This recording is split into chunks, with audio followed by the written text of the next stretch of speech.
Probably the most common operation that we do is something called a lumbar decompression. As we age, we get into our 60s and 70s, even 80s, our spines tend to become arthritic. Our spines have joints, and this is an example of a lumbar spine model.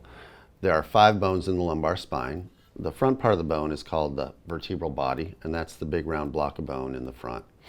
The vertebral bodies are separated by the disc, which is the cartilage cushion between the bones. The cartilage doesn't have a good blood supply, and because of birthdays and gravity, over time, wear and tear can cause these discs to wear out. As they settle, sometimes these joints in the back can also settle. In the posterior part of the lumbar spine is an arch, basically. And the arch out to the side has a little spike that goes up and a spike that goes down.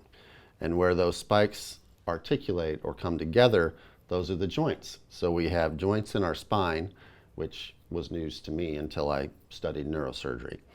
These joints can become arthritic, just like the joints in your hands or your knuckles.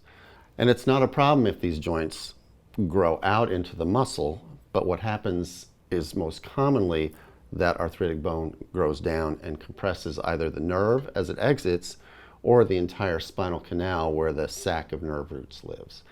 That's called spinal stenosis.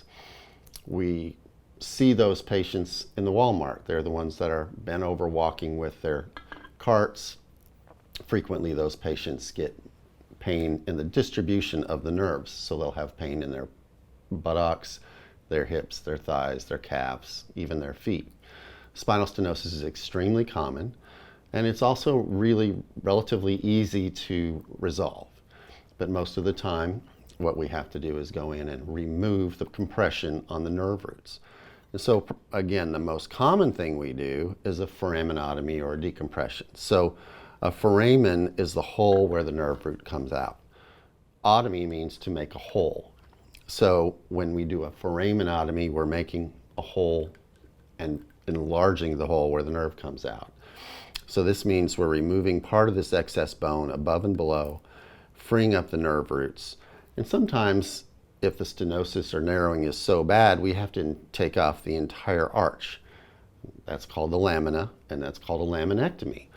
Not unusual that we do a complete laminectomy where we can remove multiple of these levels and take all the pressure off the sac that holds the nerve roots in, and that relieves the symptoms of spinal stenosis.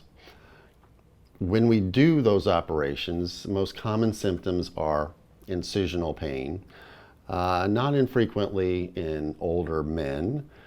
Sometimes anesthesia can cause the bladder to slow down, and so some patients have some difficulty with urination after surgery. But most of the time people do very well, and they can actually wake up and feel dramatic, instantaneous relief from the stenosis.